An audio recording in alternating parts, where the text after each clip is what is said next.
sports is so much different than any other shopping center business. Yeah. No one asks you how's your shopping center doing. Right. But everyone you bump into asks you how the Pacers are doing, et cetera. And what I realized, the difference between this and almost every other business venture, it involves my entire family. From my wife, to my kids, to my grandkids. All my 8 kids have grown up, some different stages of the game. And it brings us together. And it's something like doesn't happen in any other kind of business. So it is, I didn't realize it at the time, but it is one of the most special and rewarding experiences I've ever had.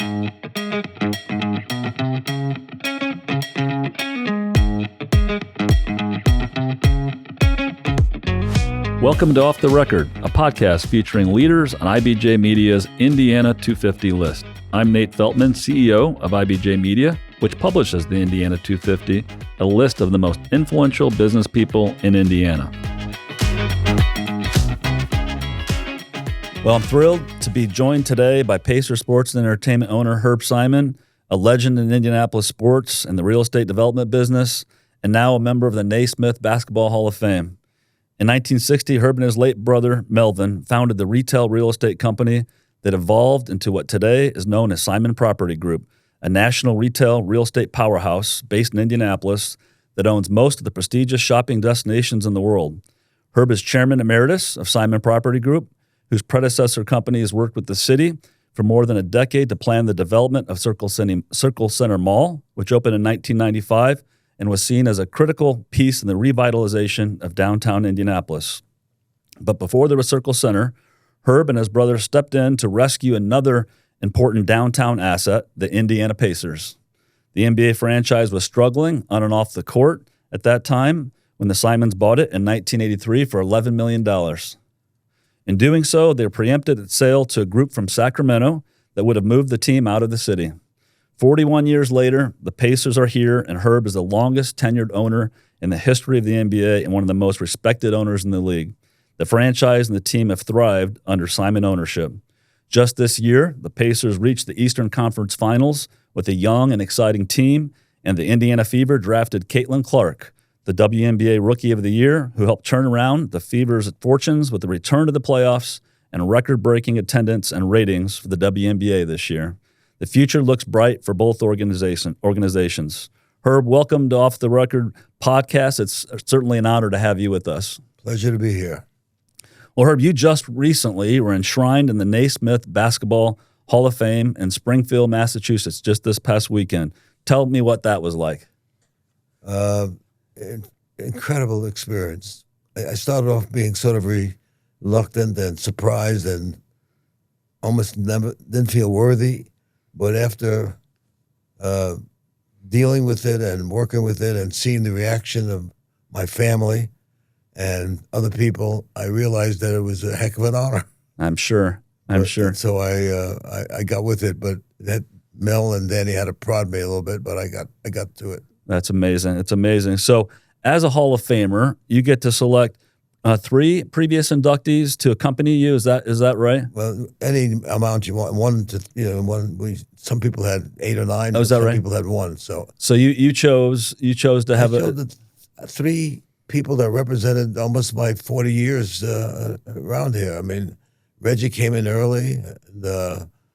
Tamika came with the Fever early, and Larry sort of had a pivotal role. So, and they all were so gracious to come and support me, and it really made my day. So you had Reggie Miller, Tamika Catchings, and Larry Bird as they're supporting you. That had to be really special to have those 3 who have been meant so much to your organizations. Made me feel very good and proud of what we've been through and together. So yeah, that's amazing. Could you imagine such a thing, being inducted into the Hall of Fame when you were a young guy growing up in the Bronx, that one day you could be in an NBA Hall of Fame? That must have felt like, gosh, how is this happening? But was that something that even as a young man in the Bronx would think of? It's going to be a short answer. No. Yeah. I'm sure that's the case. So, of course, you and your brother, Mel, are well known for the incredible success that you had in developing shopping malls and lifestyle centers. How did two New Yorkers end up in Indianapolis? Well, my brother was stationed here at Fort Benjamin Harrison, and he certainly had a lot of time on his hands, so he got involved in various ventures, and one of them was in real estate, and he saw the opportunity, and I had graduated from school, from college back in New York, and he said, come out here, the land of opportunity, and I said, no, for a couple of years, but finally he convinced me, and it was the best decision I ever made by joining him out here, and shortly after I got here, we started our own office. And as a young man, and you said you graduated from college in New York, was real estate on your mind at all, or was it just something your brother Mel had in mind, and you said, well, it sounds like an interesting opportunity, and let's get into the real estate business together? Just like the Pacer thing, it's surprising. It just happened. It was never planned. He had a number of opportunities, and he settled on real estate and got me involved in real estate. And there was no real estate background in the family. If I remember reading, your father was a tailor in New York Correct. City. Is that correct? Correct. So this was a new venture with no background, but you were learning as you go, I bet. Yes, it wasn't that difficult. It was hard, but it wasn't difficult. So fast forward to 1983. You come to Indianapolis, and you're in the real estate business. You started a successful real estate firm developing shopping centers. And then it's 1983, and you and your brother recognize that there's a franchise called the Pacers in Indianapolis that's struggling.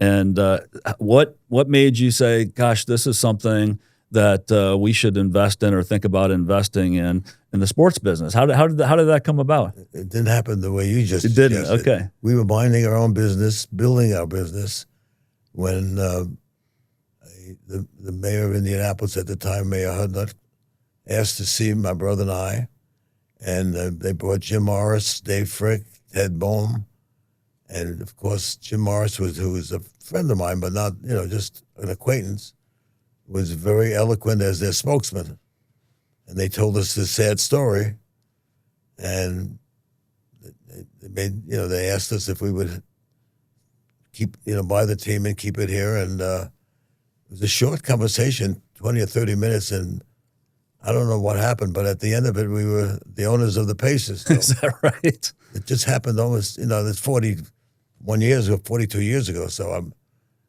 I don't remember exactly what was said, Yeah. but I know it was a short conversation. They told us the problems, the issues, and they were afraid that the franchise could end up leaving to Sacramento. it was or on its something. way. I mean, It was on its way. So they were working to try to maintain that franchise, Yeah. and saw you both as an opportunity to be new owners, but you had not been even thinking about the sports business. It sounds like. Not at all. Yeah, amazing. And you know the end of that story, by the way. Tell me.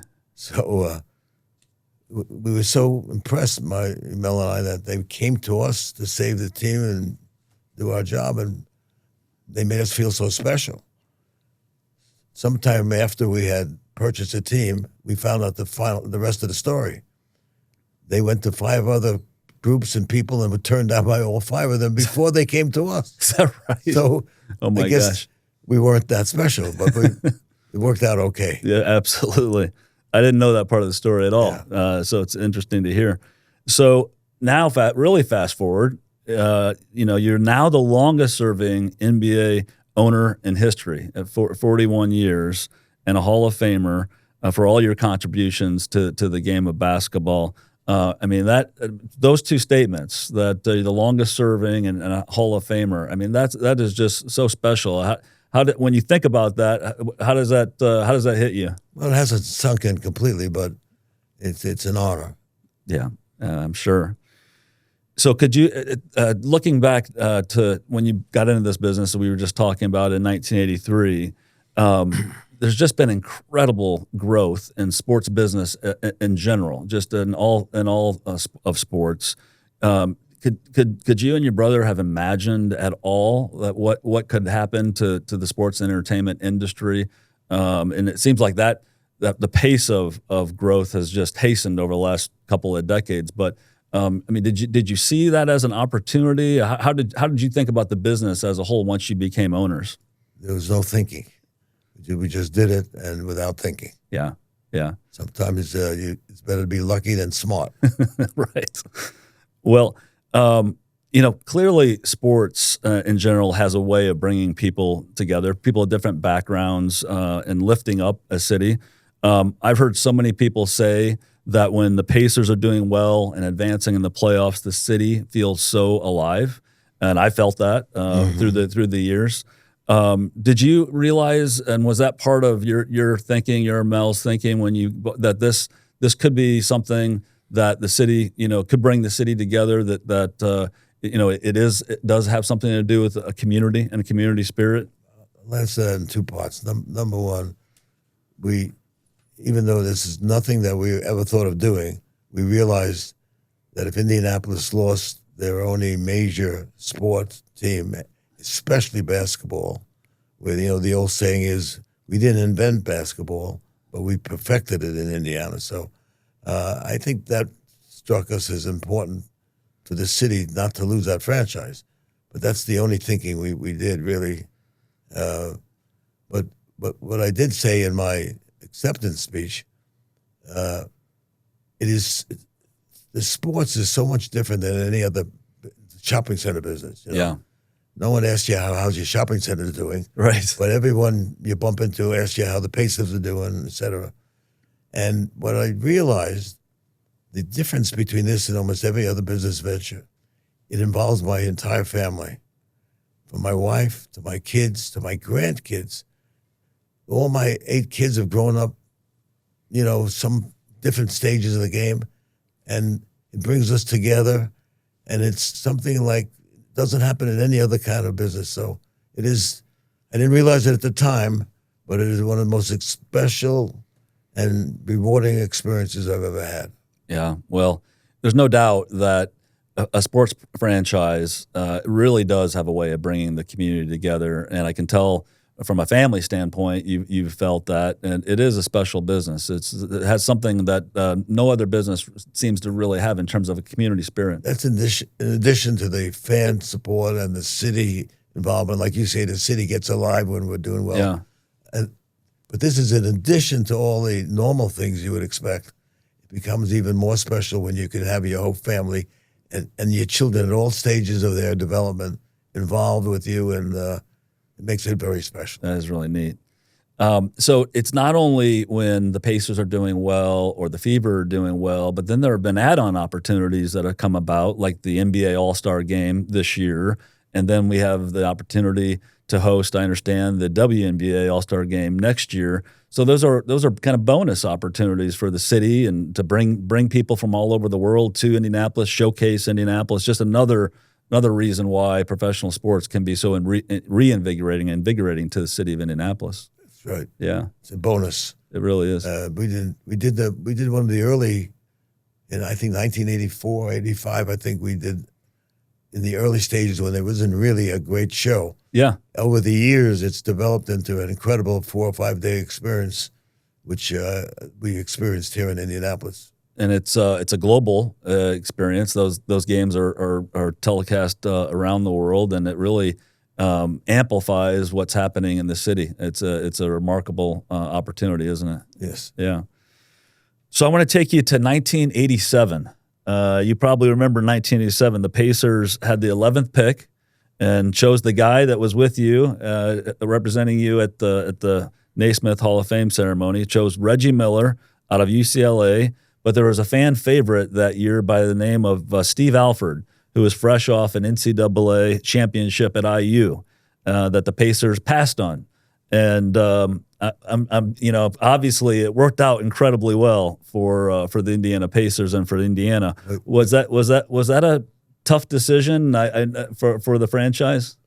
I how much respect I have for Donnie Walsh. But that was one of the bravest things he's ever done. Because at that time, we had filled up Market Square Arena with 15,000 fans. And all were expecting us to pick the local favorite. And Donnie, was a basketball guy, and he knew what was best for the Pacers. And the chorus of boos that accompanied his selection, it still reverberates to today. I can only imagine. It was just a brave act on his part. He knew he'd get controversial. It was controversial, but it was the right decision, obviously. Yeah. I didn't realize you had 15,000 fans there watching the draft. Oh, my gosh. That must have been so Donnie Walsh was clearly probably not in the stadium there. Oh, he was. He was there, but he almost had to run out of the stadium, but he got up on the stage. We had a stage. Oh, he got my up on the stage and announced it, and then boos kept coming and coming and coming. Oh, my gosh. Well, I bet those same fans were cheering on when Reggie was, leading the team to the Eastern Conference Finals and beyond. Yeah, wow. So I mentioned 41 years as an owner, the longest standing owner in the NBA. As you think about really special moments that stand out, maybe a couple that stand out as an owner of the Pacers and the Fever, are there a couple that for you really stand out as being just uniquely special? Well, we just mentioned one that was sort of special. I still remember it vividly, and some of the exploits of Reggie still reverberate. Beating the Knicks a couple of times to get into the next round was very exciting. Yeah, but just generally, it's like most businesses. There's ups and there's downs, but you want to remember the ups and not so much the downs. Right. Well, one of those you kind of are referencing, I think, and I can remember clearly watching on TV. There was a night at Madison Square Garden in 1995 when Reggie scored 8 unanswered points in 8.9 seconds. I think I watched on ESPN 30 on 30 on this. It's legendary, and of course Spike Lee is sitting courtside. I'm assuming you might have been at that game when that occurred in 1995, but that in my mind is an incredibly special moment. I don't remember. I've seen it repeat so many times. I don't know whether I saw it visually but I was there either watching it or at the place. So yes. Yeah, I mean those Knicks series. And were he legendary. did push off Starks. He pushed them up. If you remember the play, a little pushing off. Yeah. As a New Yorker, of course, you grew up in New York. I mean, is that extra special to go back to some of those games at Madison Square Garden? Well, I just think that sometimes I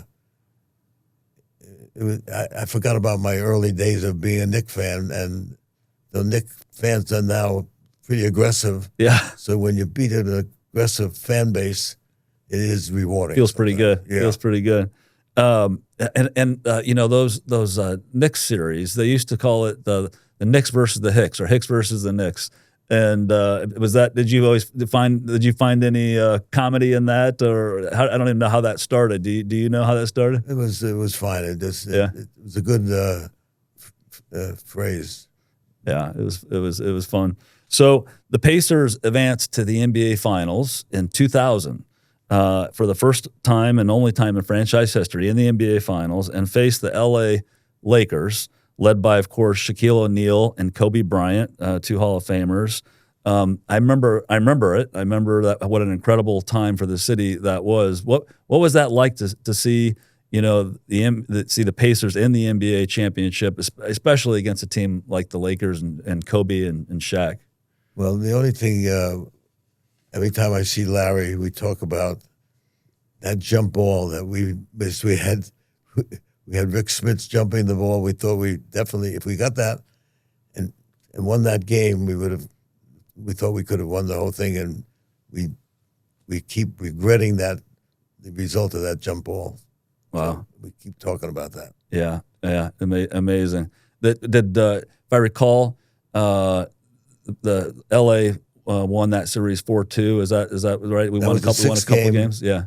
And if we won that, obviously anything could have happened in the 7th game, but that was we never got to see that. Yeah, amazing. So you've always been Indianapolis focused. I know, wanting the city to in the state to prosper and progress. So it made all the sense in the world that you drafted another guy that you talked about earlier to join the organization in 2007, and that was Jim Morris. and the late Jim Morris, who I know was so special to our city and state and to the world, really. Can you talk a minute about what Jim meant to you and to your organization, through the years? He was so special. I mean, he was the most kind person I ever met in my life. You know how I met him the first time? Sometime in the 70s, the Jewish Community Center asked me to go over to the Lilly endowment. They were requesting a $50,000 grant. Okay. And I guess they had never given a grant to that organization before. They were a little nervous. And I was a new guy in town. They sent me over. I don't know why. And I walked in there not knowing what to expect. And I met the kindest, most gentle, most decent person I ever met. He became my friend for over 50 years. And before I even finished asking, he gave me the 50. I walked out thinking, why didn't I ask him for 100? Right. And when I tell that story to Jim, may he rest in peace, every time I tell that story, he said, I would have given it to you. Wow. I mean, he such a special guy to so many, and meant so much to our city and state. He was a guy who believed so much in that it was so important to have a strong downtown. It was really a focus of his that if you don't have a strong downtown, then you don't have much, because everything kind of emanates from that, including the suburbs and the greater central Indiana. He emphasized that constantly, and so it makes complete sense that because you told me earlier that he was one of the guys that was in that room when the city approached you to buy the Pacers. He was a spokesman. He's a spokesman. He was eloquent.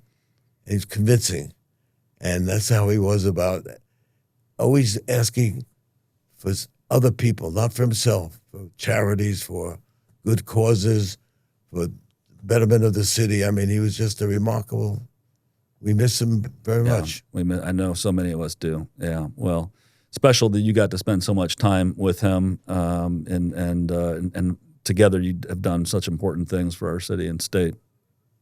So this year has been quite an incredible whirlwind year. I just name some of the things that have happened just in this year.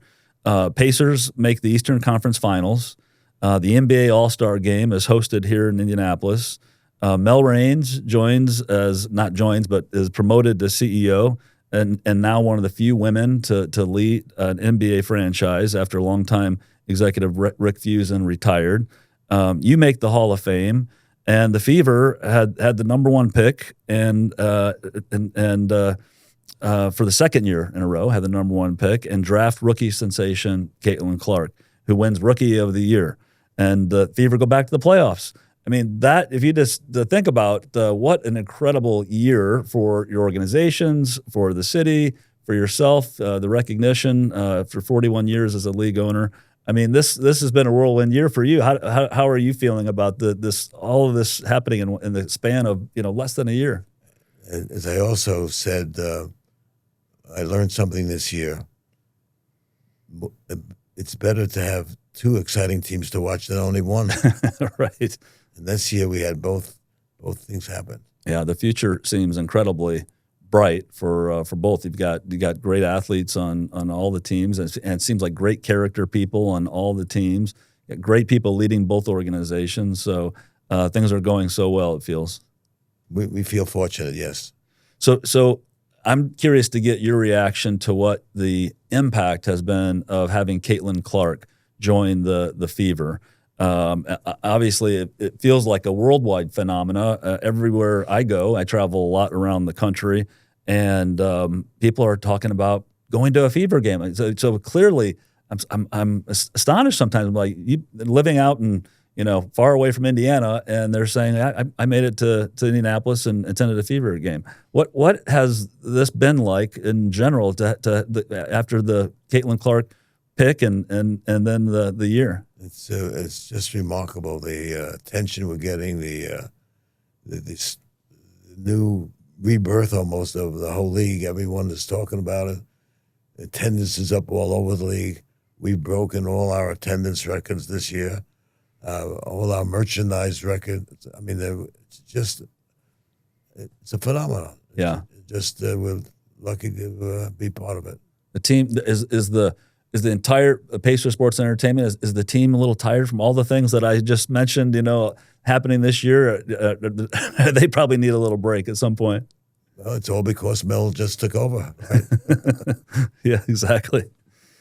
Well, we're all happy about it. Rick has been responsible for it. Mel, the whole team worked together very well. Yeah, it's exciting time.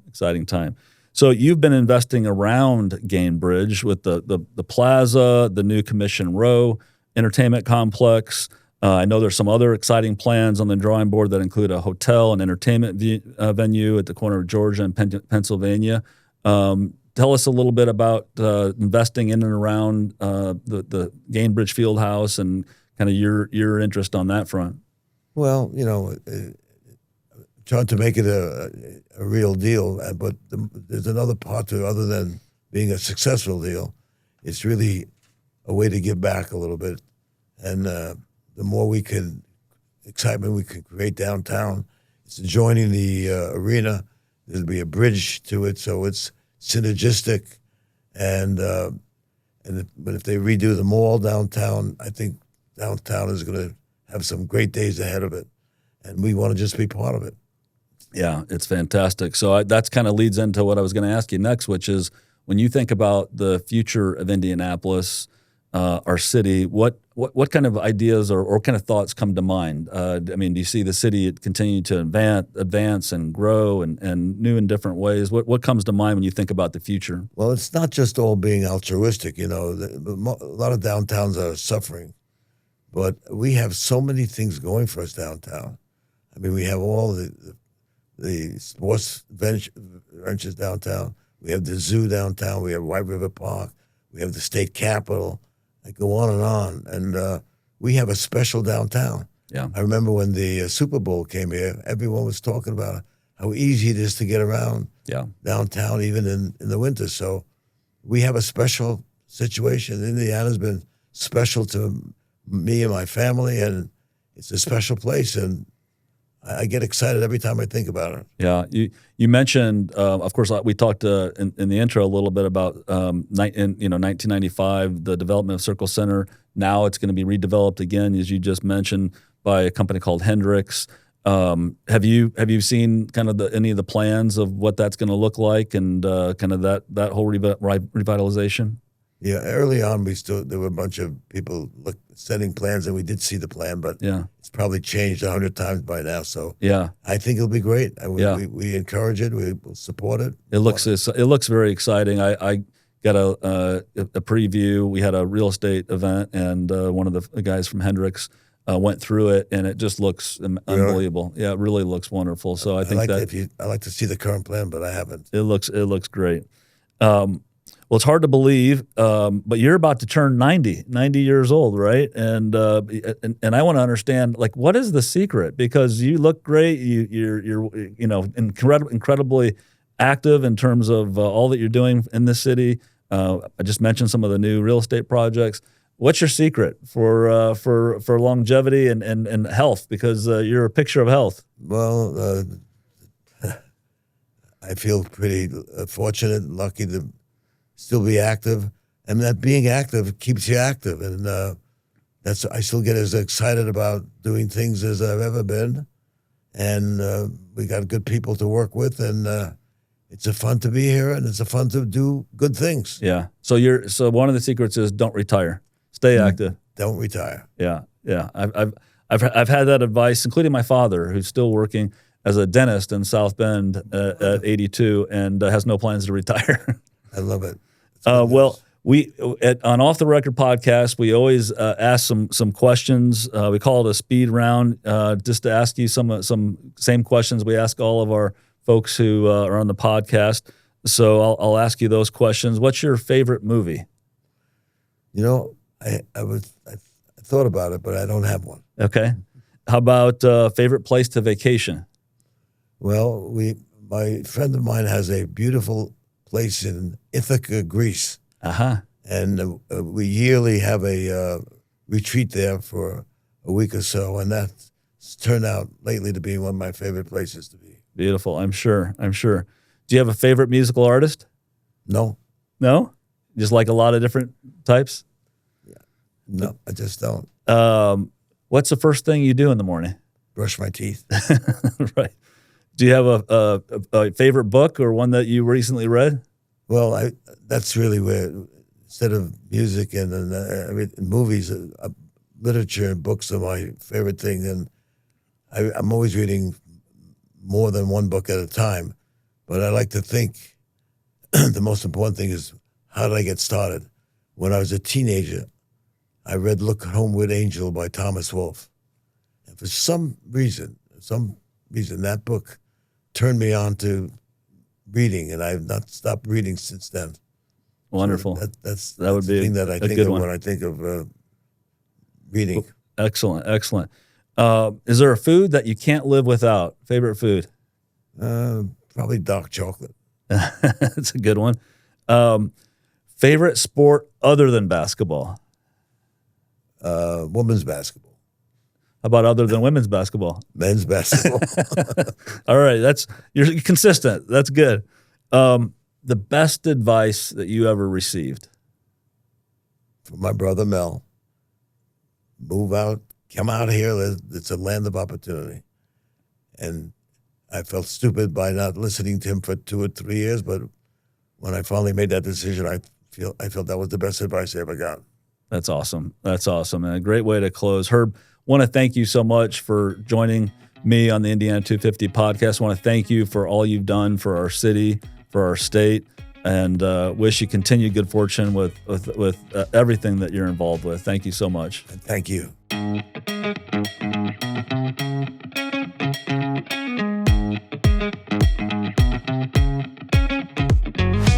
To learn more about other leaders on IBJ Media's Indiana 250 list, go to indiana250.com and look for a Page 2 feature each week in IBJ. We'll be back with the new Indiana 250 off-the-record conversation soon.